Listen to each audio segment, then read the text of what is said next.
नमस्कार, स्वदेश न्यूज देख रहे हैं आप। मैं हूं आपके साथ राखी और बात करेंगे मिशन 2023।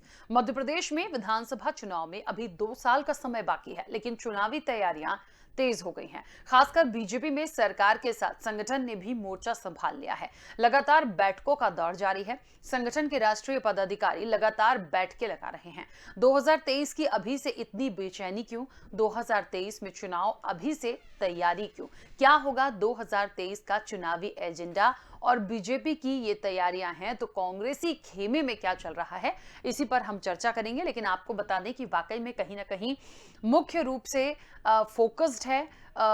चाहे किसानों की बात हो, आदिवासियों की बात हो, दलितों की बात हो, मध्य प्रदेश की राजनीति की यदि बात की जाए तो वो इन तमाम चीजों में एक सिमटी रहती है, क्योंकि एक अच्छा खासा वोट बैंक होता है। चाहे आदिवासी वोट बैंक की बात करिए और किसानों की आप बात कर लीजिए, तो किसने कितना किया है, कितना दिया है, राजनीति का स्तर भी देखिए किस हद तक हमने जाता हुआ देखा है जब बयानबाजियां आई हैं। लेकिन असल में ये देखती है जनता, असल में ये देखा जाता है कि आखिरकार कितनी योजनाएं थी, कितनी इंप्लीमेंट हुई, असल में उनको कितना मुनाफा हुआ, असल में उनको कितना लाभ हुआ योजनाओं का।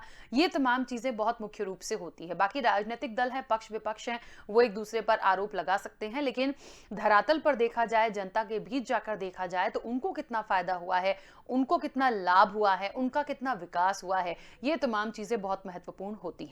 पिछली बार की यदि हम बात करें तो देखिए बहुत ज्यादा सीटों का अंतर नहीं था। बहुमत से थोड़ा सा ही चूक गई थी भारतीय जनता पार्टी। 5 सीटों का अंतर था। तो निश्चित तौर पर उन 5 सीटों का कवरअप अभी से तैयारी शुरू हो गई है, अभी से तमाम प्लानिंग शुरू हो गई है। और पार्टी के साथ साथ जो संगठन है वो बहुत जोर शोर से इसकी तैयारी कर रहा है। अब निश्चित तौर पर ये कांग्रेस की क्या तैयारियां हैं, कांग्रेस क्या कर रही है और किस तरीके से भारतीय जनता पार्टी को मात देगी, क्योंकि देखिए ये हम देख चुके हैं कि जब सरकार कांग्रेस की बनी थी उसके बाद क्या हुआ और अब स्थिति क्या है। लेकिन आने वाले समय में 2023 में क्या होगा, कितनी और चीजें हमें उतार चढ़ाव देखनी होंगी, ये बहुत महत्वपूर्ण है दोनों दलों के लिए कि वो जनता के बीच किन चीजों को लेकर, किस एजेंडे को लेकर काम करते हैं। चर्चा को आगे बढ़ाऊंगी। हमारे साथ मेहमान जुड़े हैं। सबसे पहले आपका परिचय करा दूं। बीजेपी के वरिष्ठ नेता गोविंद मालू जी हमारे साथ जुड़े हैं। गोविंद मालू जी, बहुत स्वागत चर्चा में जुड़ने के लिए। और कांग्रेस के प्रदेश प्रवक्ता राम पांडे जी हमारे साथ जुड़े हैं। राम पांडे जी, आपका भी बहुत स्वागत है। मैं चर्चा की शुरुआत सबसे पहले गोविंद मालू जी आपसे ही करना चाहूंगी। क्या लगता है 2 साल पहले से ही जो चुनावी जमावट है, ये अभी से इतनी तैयारियां, क्या लगता है कि वो बहुमत से चूक गए थे पिछली बार, इसलिए ये तैयारियां हैं, या कहीं ना कहीं लग रहा है कि अभी से करेंगे तब जाके नैया पार लगेगी? एक तो मुझे ये बात कहना है फोरम पर कि भारतीय जनता पार्टी का जो संगठन है, उसकी रीति नीति के कार्यकलाप, कार्य पद्धति को पहले से समझा। हम हर चीज को चुनाव से जोड़कर देखते हैं। ये हम कहीं कहीं इससे हम सही आकलन नहीं करते, इसका सही मूल्यांकन नहीं। भारतीय जनता पार्टी की सरकार 2014 में बनी। दूसरे दिन से हमारी संगठनात्मक गतिविधि प्रारंभ। 2018 में हमारी सरकार किसी कारण से नहीं बन पाई, क्योंकि हमने वही बैठकें की। इसके बाद जब सरकार बन गई, तब से हम वही बैठकें कर रहे हैं। इसलिए कोई नई बात नहीं है कि हम कोर समिति की मीटिंग कर रहे हैं, दूसरी बैठकें होती हैं। ये हमारी निरंतर प्रक्रिया का हिस्सा है। देखिए, जब भारतीय जनता पार्टी ने अपनी मतदान केंद्र की इकाई को पुष्ट बनाया है, यही एकमात्र ऐसा संगठन है कि जिसमें पन्ना प्रभारी, पेज प्रभारी मतदान केंद्र पर, क्योंकि हमने जाना है जनता के बीच में चुनाव तक। तो हमारा जो वो नीचे का जो ढांचा है, जो हमारा नेटवर्क है, वो हम और उसको बढ़िया या उसको अच्छा, मजबूत, उसको शक्ति संपन्न, उसमें कमजोरी ना रहे, उसमें न्यूनतम कमजोरी जो हो सकती है, उसके अलावा हम अधिकतम उसमें कैसे लोगों तक पहुंचे, हम इस बात पर लगातार एक्सरसाइज करते हैं, प्रयास करते हैं, अभ्यास करते हैं और करवाते हैं। अब आप कहेंगे कि कार्यकर्ता या हम जैसे या कई सारे लोगों को इस बात की क्या जरूरत है कि भारतीय जनता पार्टी का इतिहास क्या है, उसके विचार क्या है, या व्यक्तित्व विकास कैसे होगा। लेकिन हमारे निरंतर अभ्यास का हिस्सा है। हम हर साल ऐसे अभ्यास वर्ग करते हैं। जिसमें हम अलग अलग विषय पर इस तरह से व्याख्यान होते हैं हमारे, हम भी जाते हैं व्याख्यान देने जाते हैं, और हम जो प्रदेश स्तर का होता है उसमें हम सुनने जाते हैं। तो इसलिए ये हमारे यहाँ की पद्धति है कार्यकर्ता आधारित संगठन की। इसलिए इसको केवल चुनाव से जोड़कर देखा जाना चाहिए, या कोई भय है या चुनाव का कोई हम हमेशा चुनाव के लिए तैयार थे, क्योंकि हमारी जो संगठनात्मक मशीनरी है ये हमेशा चार्ज रहती और मोबिलाइज रहती, इसलिए हम इसको बराबर चालना देते रहते हैं। और हमारे कई सारे अभियान होते हैं, कार्यक्रम होते हैं। ऐसा थोड़ी कि संगठन केवल चुनाव देखता है और उसके अलावा कुछ नहीं होता प्रदेश का और यहाँ की। अब जैसे कुशाभाऊ ठाकरे जी का जन्म शताब्दी, कल उनकी जयंती है, कल उनकी पुण्यतिथि है, तो ये जब आते हैं ऐसे कार्यक्रम पूरे प्रदेश भर में मनाए जाते हैं। ऐसे अनेकानेक कार्यक्रम का कैलेंडर साल भर पहले बनता है।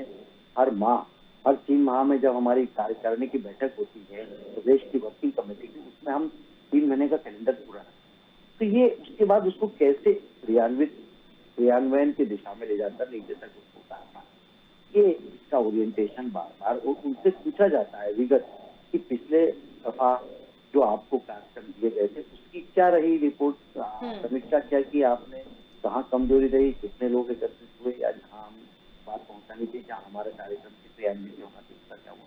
तो ये एक निरंतर प्रक्रिया का हिस्सा है, इसलिए इसको चुनाव से जोड़कर देखा जाना, मैं समझता हूँ कि जो संगठन को नहीं समझते हैं वो इस तरह के प्रयास करते हैं कि अगर तो चुनाव आ रहे हैं 2 साल पहले तैयारी शुरू करें। हम तो 5 साल चुनाव खत्म होता है, सरकार में बैठते हैं और हम तैयारी शुरू कर देते हैं। इसका मतलब थोड़ी सी चुनाव की तैयारी कर, संगठन को चार्ज रखना, उसको नए ढंग से ढालना, रोज नई बातें आती हैं उसमें उसका समावेश करना, तकनीक आती है नई उसका समावेश करना। हमारे देखिए एकमात्र ऐसा दल है जिसके हर जिले में कार्यालय है, खुद के भवन। कांग्रेस को इतने साल हो गए, इसके भवन है क्या खुद के? 10 से दुकान चलती, 70 पट्टी अपने बैग में रखी हो, किसी भी अध्यक्ष से दुकान चलती। हमारे ऐसा नहीं, हमने ये एक जमाने में जब हमारे पास संसाधन नहीं हो, हमारे कार्यकर्ता भी से उससे हमको बनाते थे फोन, लेकिन अब हमने पूरे 55 हमारे 58 संगठनात्मक जिलों में हमारे, इसलिए हमें समझना पड़ेगा, उसके बाद इस पर विचार। ठीक है, चलिए मैं वापस आती हूँ गोविंद मालू जी। राम पांडे जी, इनकी क्या तैयारी है, या सिर्फ चुनाव से जोड़कर ना देखा जाए, ये होता रहता है, बैठकें लगातार हो रही हैं, पूरा एजेंडा जो भी है प्लानिंग अभी से। अब हालांकि गोविंद मालू जी कह रहे हैं कि हम हमेशा करते हैं, ऐसे चुनाव से जोड़कर देखा जाना तो ठीक नहीं है, संगठन को जो लोग नहीं समझते वो इस तरह की बात करते हैं। तो ये निश्चित तौर पर तैयारियां इनकी हैं जो चल रही हैं, डिस्कशंस हैं। और कांग्रेस की यदि बात की जाए तो कांग्रेस की क्या तैयारी है 2023 के लिए, क्या बैठकों का दौर है, क्या प्लानिंग चल रही है? कांग्रेस को जो करना है रोज कर रही है, रोज जन जागरण यात्राएं निकल रही हैं, सदस्यता अभियान चल रहा है, जनता को जागरूक करने का काम चल रहा है। जैसा कि भारतीय जनता पार्टी के भी प्रवक्ता महोदय ने बताया कि वो लोग बहुत मेहनत करते हैं, बहुत मीटिंग करते हैं, लेकिन परिणाम 0 आते हैं उनके। आज ही नीति आयोग की रिपोर्ट में, जो कि केंद्र सरकार मोदी सरकार के अंतर्गत आता है, उसने कहा है कि स्वास्थ्य सेवाओं में मध्य प्रदेश नीचे से 30 नंबर पर है। इनकी डबल इंजन की सरकार ही इनको सर्टिफिकेट दे रही है, और इसके पहले भी बहुत सारे सर्टिफिकेट इनको मिल चुके हैं। मध्य प्रदेश बेरोजगारी में नंबर 1, मध्य प्रदेश कुपोषण में नंबर 1, भुखमरी में मध्य प्रदेश नंबर 1। बिजली के लिए इनको कोयला नहीं मिलता है, किसानों के लिए खाद नहीं मिलता है, युवाओं के लिए नौकरी नहीं मिलती है। मिलता है तो क्या मिलता है? पेट्रोल 110 रुपए का, डीजल 100 रुपए का, गैस सिलेंडर 1000 रुपए का, स्टील, सरिया सब कुछ महंगा मिलता है। ये इनके चिंतन मंथन होते हैं, आखिर उसमें ये करते क्या है? केवल नौटंकी और ड्रामा करते हैं और कुछ नहीं करते हैं, सड़क पर कहीं नहीं दिखाई देते हैं। इनका मीडिया मैनेजमेंट जबरदस्त है, केवल ये विज्ञापनों में दिखेंगे, मीडिया में दिखेंगे, जनता के बीच में कहीं नहीं दिखेंगे। अभी चुनाव चल रहे हैं, चुनावों में नहीं दिख रहे हैं ये, बल्कि चुनावों को कैंसिल और करवा दिया, क्योंकि पता है कि ये चुनाव के बीच में नहीं जा सकते हैं। 2 साल से ये चुनाव को स्थगित कर रहे हैं, ओबीसी वर्ग को भी ये भ्रमित कर रहे हैं। तो हम कोई भी काम करते हैं, कोई भी सरकार हो, उसको परिणाम पर आना चाहिए। सरकार आखिर परिणाम क्या दे रही है? 18 साल से सरकार है, तो वो 18 साल में उसने लोगों को क्या परिणाम दिया? चाहे वो कोई भी वर्ग हो, चाहे वो किसान हो, आय दुगनी करेंगे, क्या किसानों की आय दुगनी हुई? बल्कि किसानों पर जीएसटी और लगा दिया। जो कांग्रेस की सरकार के समय किसानों पर किसी भी रूप में टैक्स नहीं लगता था, आज किसानों पर खाद हो, बीज हो, कृषि उपकरण हो, हर चीज पर किसानों को टैक्स देना पड़ रहा है। आज हर वर्ग, चाहे वो महिलाएं हो, युवा हो, किसी भी तरह का वर्ग हो, महंगाई से ऐसा कौन सा वर्ग है जो परेशान ना हो। ये कहते हमारी मीटिंग चलती है, जो भारतीय जनता पार्टी का ईमानदार कार्यकर्ता होगा वो भी मीटिंग में जाने के पहले सोचता होगा कि पेट्रोल डीजल इतना महंगा है, मैं जाऊं कि नहीं जाऊं। फिर इनकी मीटिंग 3 से भर चलते हैं। तो जो लोग 35 करोड़ में जाते हैं, चुनाव हार जाते हैं, और हारने के बाद भी उनको आयोग का चेयरमैन बनाया जाता है। गोविंद मालू जी पुराने हैं, भारतीय जनता पार्टी में है, कर्मठ है। तो जो भारतीय जनता पार्टी का जो ओरिजिनल कार्यकर्ता है, गोविंद मालू जी जैसा, जो भारतीय जनता पार्टी में पुराना काम कर रहा है, उसको पद मिलना चाहिए, या कांग्रेस से जाए, 35 करोड़ भी ले और चुनाव हार जाए, हारने के बाद उसको कैबिनेट मंत्री का दर्जा, और एक नहीं जितने भी हारे हैं सभी को। तो कौन सी इनकी रीति, कौन सी नीति, कौन सी विचारधारा, कौन से विचार? केवल एक ही विचार है इनका, सत्ता किसी भी रूप में आनी चाहिए, हार जाए तो आनी चाहिए, जीत जाए तो आनी चाहिए। केवल और केवल ये ड्रामा पार्टी है। कांग्रेस का जहां तक मैं बता दूं, संगठन निरंतर काम कर रहा है, एनएसआई अपना काम कर रहा है, यूथ कांग्रेस अपना काम कर रहा है, महिला कांग्रेस अपना काम कर रही है, किसान कांग्रेस अपना काम कर रही है। हर कार्यकर्ता हमारा जी जान से लगा हुआ है। मैं स्वयं रोज आंदोलनों में जाता हूं, रोज रैलियों में जाता हूं, दूसरे दिन अखबार पढ़ता हूं तो उसमें न्यूज नहीं आती है, टीवी देखता हूं तो टीवी में न्यूज नहीं आती है। बस इतना अंतर है कि भारतीय जनता पार्टी जब काम करती है तो इसका प्रचार प्रसार जो है, इसका जो है ना, झूठ का प्रोपेगंडा या फेक न्यूज, झूठ और फेक न्यूज फैलाने में भारतीय जनता पार्टी एक्सपर्ट है। यदि सच्चाई के आधार पर चुनाव हो जाए तो ये पंच, सरपंच, पार्षद का भी चुनाव नहीं जीत सकते।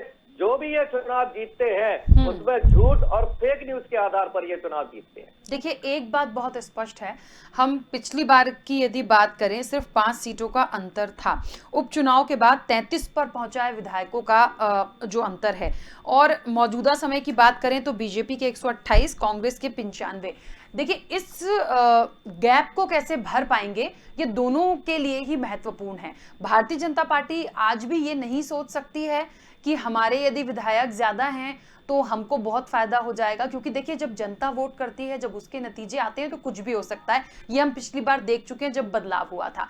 वो तो हुआ कुछ ऐसा कि सत्ता निश्चित तौर पर कांग्रेस के हाथ से चली गई, लेकिन हाँ, ना तो कांग्रेस को कमा के ना भारतीय जनता पार्टी को कमा के, मुझे लगता है इस बार जो अब इलेक्शन होंगे 2023 में बहुत महत्वपूर्ण होगा, क्योंकि जनता ने टिकाऊ बिकाऊ भी देख लिया, जनता ने ये भी देख लिया कि उनकी कितनी उनको योजनाओं का फायदा मिल रहा है, कितने झूठे वादे थे, कितने सच्चे वादे थे। मुझे लगता है और आने वाले अभी एक 1.5 साल का वक्त बचा है, मुझे लगता है 2 साल का मान लीजिए, तो उनको और चीजें बहुत क्लियर हो जाएंगी। कोविड का काल भी उसमें काउंट करते चलिए कि क्या क्या हुआ। तो मुझे लगता है वाकई दोनों दलों के लिए बहुत महत्वपूर्ण ये एक कठिन परीक्षा होगी। सिर्फ ये नहीं कह सकते कि सत्ता में भारतीय जनता पार्टी है तो वो जीत जाए। अच्छा, मैं दोनों से एक सवाल करना चाहूंगी। गोविंद मालू जी, सबसे पहले आप कि आने वाले 2023 में हम कोविड का काल ले लें या हम कोई ऐसी महत्वपूर्ण योजनाएं ले लें जो किसानों से संबंधित हो, आदिवासियों के लिए हो, दलितों के लिए हो, इसके अलावा इससे हटके ऐसे कौन से मुख्य पॉइंट्स हो सकते हैं भारतीय जनता पार्टी के कि जनता आपको 2023 में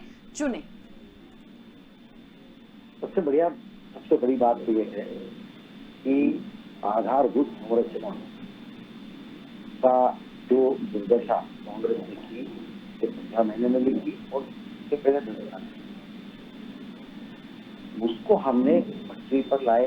बिजली की आपूर्ति हो, सड़कों की स्थिति हो या सिंचाई की सुविधाएं, किसान को खेती का उपज का जितना मूल्य मिले, इसके लिए ऐसे कई सारी योजनाएं, विकास की योजनाएं, इंफ्रास्ट्रक्चर डेवलपमेंट की, सामाजिक कल्याण की योजनाएं और इस तरह से शिक्षा और स्वास्थ्य जो काम किए हैं, हम बहुत सारी चीजें जो जनता को अनुभूत कर रही है, वो अनुभव में आ रही है, उन सब चीजों को जब हम जनता के बीच लेके जाएंगे तो जनता अपने आप देखेगी कि उन्होंने ये काम करने वाली सरकार है।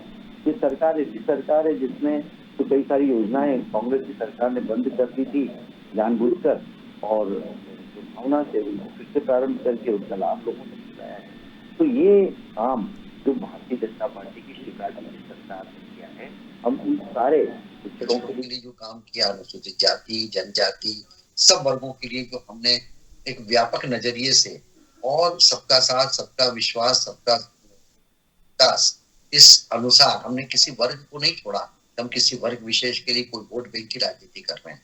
ये हमारा सबसे बड़ा एजेंडा है, सुशासन और विकास।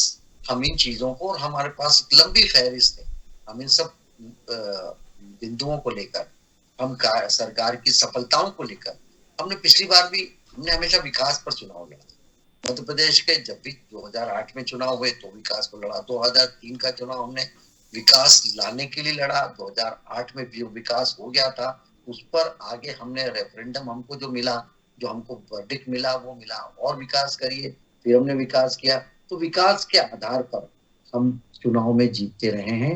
वो विकास और सुशासन और गुड गवर्नेंस, ये हमारी सरकार का एजेंडा है, और हम सीधे संवाद रख के, हमारे मुख्यमंत्री जी जनता से सरोकार रख के वल्लभ भवन में नहीं बैठते हैं, जनता के दुख दर्द तकलीफ में जाते हैं, और विपक्ष की भूमिका कांग्रेस नहीं निभा पा रही, हम इस बात को भी लेके जाएंगे, क्योंकि विपक्ष की जो भूमिका है उनको ये देखना चाहिए कि कौन सी नीतियों का, कौन से हमारे कार्यक्रमों का क्रियान्वयन किस स्तर पर, कहां पर यदि कहीं कोई गड़बड़ है, कोई दिक्कत है, उसको इंगित करना चाहिए। जब जनता के नेता बनेंगे आप, हम यह दावा नहीं करते कि हमारी जो योजना है 100% नीचे इम्प्लीमेंट हो जाती है, क्योंकि ये तो नौकरशाही है, इसमें कई जगह गड़बड़ भी होती है। हमारे विधायक, हमारे पदाधिकारी भी उठाते हैं उन बात को, ये क्यों नहीं उठाते हैं?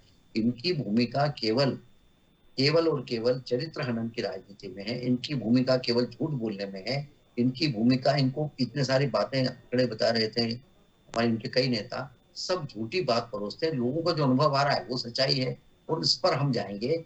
हमने लोकसभा के चुनाव में भी इनकी सरकार रहते हुए हमको 28 सीटों पर विजय मिली।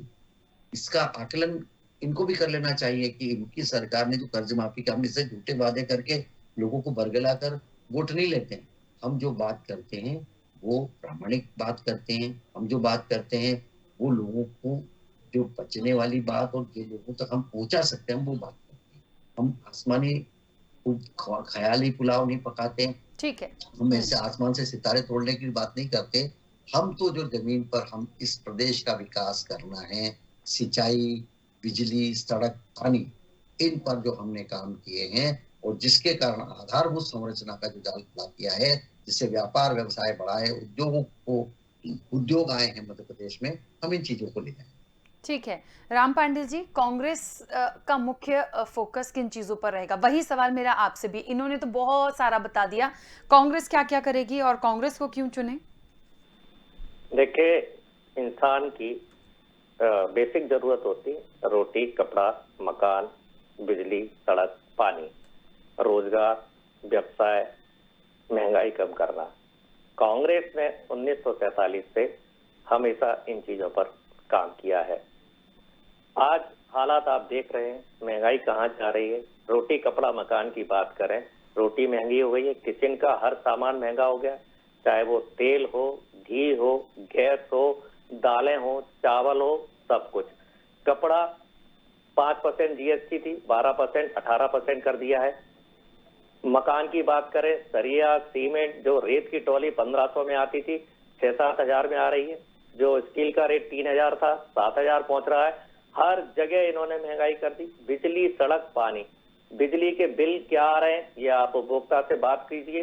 जो कमलनाथ सरकार में 100 रुपए का बिजली आता था, वो 2000, 4000, 5000 तक पहुंचा दिया है। सड़क की क्या दुर्दशा है। 60 लाख किलोमीटर कांग्रेस सरकार ने सड़क बनाई थी, आज सड़कों में कितना भ्रष्टाचार चल रहा है वो आप देखिए। पानी, पीने का पानी नहीं मिल रहा है, दूषित पानी मिल रहा है। और इससे ज्यादा तो मैं बता इसलिए नहीं सका क्योंकि हम अपनी योजनाओं को बताते हैं, अपने कामों को बता देते हैं तो ये बेच देते हैं। हम कुछ भी हो, चाहे मध्य प्रदेश सरकार में हमने कुछ भी काम किया हो, जो हमारी सरकारें थी या केंद्र की सरकारें थी, आप देखो सब कुछ ये बेच रहे हैं, चाहे वो एयरपोर्ट हो, रेलवे हो, BSNL हो, जो भी है हर जगह ये बेचने का काम कर रहे हैं। तो हमने जो किया है 70 सालों में किया है, या कमलनाथ सरकार जी की जो सरकार थी, मात्र 1 साल की सरकार, दुनिया में 1 साल में कोई इतना काम नहीं कर सकता जो कमलनाथ जी ने किया। मेट्रो जैसा प्रोजेक्ट इंदौर और भोपाल में असंभव कार्य था, जिसको 1 साल में कमलनाथ जी ने शुरू कर दिया। 27 लाख किसानों का कर्जा माफ कर दिया। ये यहाँ झूठ बोलेंगे, विधानसभा में इन्होंने स्वीकार किया है कि 27 लाख किसानों का कर्जा कमलनाथ सरकार ने माफ कर दिया। रोजगार, भाई आप रोजगार की बात कर रहे हैं तो रोजगार में सबसे पिछड़ा हुआ मध्य प्रदेश क्यों है?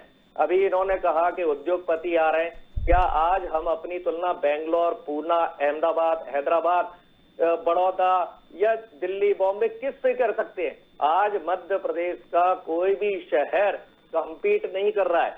रोजगार के लिए मध्य प्रदेश के युवा बाहर क्यों जाते हैं? बाहर का युवा मध्य प्रदेश में रोजगार के लिए क्यों नहीं आता है? इसका मतलब है कि आपने रोजगार के कोई साधन मध्य प्रदेश में उपलब्ध नहीं कराए हैं। तो जो चुनाव होने जा रहा है, जनता के सामने सब कुछ है। अब ये किस मुंह से जाएंगे भाई? जिस घर में भी जाएंगे वहां युवा मिलेगा या महिला मिलेगी, बहन मिलेंगे, भाई मिलेंगे। युवा होगा वो कहेगा नौकरी नहीं मिली, महिला होगी वो कहेगी साहब गैस और आपने ये सब कुछ महंगा कर दिया है। हालात ये हो गए कि परिवार आत्महत्या कर चुके हैं। आपके चैनलों पर डिबेट हो चुकी है। भोपाल में महंगाई के कारण पूरे परिवार ने आत्महत्या कर ली है। पहले तो एक लोग आत्महत्या करते थे, अब महंगाई के कारण मध्य प्रदेश में पूरे परिवार लोग आत्महत्या कर रहे हैं। भाई ये बोलते थे कि हम जो पेट्रोल डीजल है वो 30 रुपए देंगे और आंकड़ों के साथ बात करते थे। ये पूरे आंकड़े लाते थे, डाटा लेकर आते थे कि विदेशों में इतना पैसा जमा है, 15 लाख अकाउंट पे आएंगे। ये पेपर लेकर आते थे। इनसे पूछिए जो आपके पास आंकड़े थे गैस कम करने के या 15 लाख वाले, वो आंकड़े कहाँ हैं? फिर ये बोलते हैं कांग्रेस झूठ फैलाती है। अब आप बताइए, ऑक्सीजन से कोई नहीं मरा, ये विधानसभा में बोलते हैं और संसद में बोलते हैं। ये कितना सफेद झूठ है। जो भी जनता मुझे देख रही है, शिवराज सिंह जी और मोदी जी कहते हैं कि ऑक्सीजन की कमी से कोई नहीं मरा। क्या कोई ऑक्सीजन की कमी से नहीं मरा है? शिवराज जी और मोदी जी, भारतीय जनता पार्टी कहती है कोई किसान नहीं मरा है। 700 किसानों की लिस्ट दे दी और ये कहते हैं कोई किसान नहीं मरा है। और ये तो छोड़िए, अमेरिका में जाके कहते हैं कि मध्य प्रदेश की सड़कें अमेरिका से अच्छी हैं। ये झूठ जनता के सामने कौन बोल रहा है? यदि झूठ की पूरी लिस्ट बना दिया जाए तो पूरी दुनिया में यदि झूठ का सर्टिफिकेट मिलेगा, नोबेल पुरस्कार मिलेगा, तो भारतीय जनता पार्टी को मिलेगा। तो जो चुनाव सच्चाई के आधार पर होना चाहिए। परिणाम हम क्या दे रहे हैं? कांग्रेस ने क्या परिणाम दिए, भारतीय जनता पार्टी ने क्या परिणाम दिए? परिणामों पर चुनाव होना चाहिए, विकास पर चुनाव होना चाहिए। भारतीय जनता पार्टी विकास पर कभी चुनाव नहीं लड़ती है। इनके मुद्दे जनता सब जानती है। जब ये चुनाव में जाते हैं तो केवल लड़ाई दंगे की बात करते हैं, उसको मारो, उसको देश से भगाओ, ये देशद्रोही है, ये पाकिस्तानी है, ये खालिस्तानी है। विकास की बात तो इनके मुंह से निकलती नहीं है। ये किसानों को खालिस्तानी बोल देते हैं, बैंक कर्मियों को देशद्रोही बोल देते हैं। जो पूछता है सवाल महंगाई क्यों बढ़ी है, वो देशद्रोही है। भाई विनोद दुआ जैसे पत्रकार पर जिसको पद्मश्री मिली थी, उस पर देशद्रोह का आरोप लगा दिया। जो पत्रकार इनसे सवाल पूछ लेते हैं उनको देशद्रोह के आरोप में जेल में डाल देते हैं। तो इन पर विकास का मुद्दा नहीं है, केवल देशद्रोही हो, पाकिस्तानी हो, खालिस्तानी हो, बस इस पर जाकर इनको चुनाव लड़ना है। चाहे वो मध्य प्रदेश का चुनाव हो, पंचायत का हो, देश का हो, इनके केवल मुद्दे फिक्स है, उन्हीं मुद्दों पर इनको चुनाव लड़ना है। चलिए, समय की क्योंकि सीमा है, गोविंद मालू जी अपनी बात जल्दी से रख लीजिएगा। अच्छा, आपने क्या था जवाब देना, भाजपा को कोसना। भारतीय जनता पार्टी को कोसना हमारे पास कोई एजेंडा नहीं है। और यदि इनके पास ये एजेंडा होता और ये जितनी बातें जितने आरोप लगा रहे हैं, इन्होंने आजादी के बाद इस देश की जो कायाकल्प करने के बजाय जिस तरह से ध्वंस कर दिया, मध्य प्रदेश बेच रहे हो आप, जो बनाया है, पूरे देश की जो सड़कें बनाया खराब है, कर बेच दी। रहे हो। और अगर ये इन्होंने जो कोई भी काम बेच किया रहे तो हो, मैं मध्य प्रदेश जो चल रहा है, देश चल रहा है, कांग्रेस ने जो कमाया था, बनाया था, जनता का जो पैसा है, जनता का जो पैसा है, जनता के पैसे से जो सरकारी कंपनियां बनी है, उनको आप पौने दामों में बेच रहे हो। 1 लाख करोड़ की कंपनी को आप 1000 करोड़ में बेच रहे हो। 1 लाख करोड़ जिसका लिया जाना चाहिए उसको 1000 करोड़ में बेच रहे हो। पहले सरकारी कंपनियों को घाटे में डाल रहे हो, पहले सरकारी कंपनियों को घाटे में डाल रहे हो, फिर उसको बेचने का काम कर रहे हो। क्या कारण है कि 2 ही लोग सारी कंपनियां खरीद रहे हैं? सबसे ज्यादा कंपनियां 2 ही लोग खरीद रहे हैं। क्यों अदानी ही ज्यादातर कंपनियों को खरीद रहे हैं? 54,000 करोड़ का कर्जा माफ करना था, केवल 6,575 करोड़ का कर्जा माफ हुआ। क्यों दूसरे उद्योगपति नहीं खरीद रहे हैं? क्यों रेलवे ठीक है, को चलिए। उद्योगपति खरीद रहा है? गोविंद मालू जी और राम पांडे जी, क्योंकि समय की सीमा है, हम अपने यदि बेच देते हैं, चर्चा को आपके और बढ़ा नेता को सकते हैं, दलाल- लेकिन समय की जी, आप सीमा देश है, को मैं देते बीच में हैं। रोकूंगी। आप दोनों मेहमानों का बहुत शुक्रिया इस चर्चा में जुड़ने के लिए। देखिए, मिशन 2023 की बात हो रही है। मुख्य एजेंडे वाकई में देखे जाएं तो भारतीय जनता पार्टी और संगठन बैठकों का दौर कर रहा है, प्लानिंग कर रहा है। कांग्रेस की रोज प्लानिंग चल रही है, रोज ये लोग भी काम कर रहे हैं, ऐसा कांग्रेस के प्रवक्ता ने बताया। अब निश्चित तौर पर सब कुछ जनता जनार्दन के हाथों में है। जो धरातल पर दिखेगा, जो समझ में आएगा, जिसका फायदा जनता को मिलेगा, निश्चित सी और स्वाभाविक सी बात है, जनता उसको चुनेगी। अब चाहे ये कितनी ही बैठ के करते रहें। और तैयारियां क्योंकि अभी से हैं, क्योंकि निश्चित तौर पर बहुत ज्यादा हार जीत का अंतर पिछली बार भी नहीं था, तो निश्चित तौर पर दोनों ही दलों के लिए बहुत ज्यादा महत्वपूर्ण होगा ये चुनाव। चर्चा में इतना ही, दीजिए इजाजत, नमस्कार।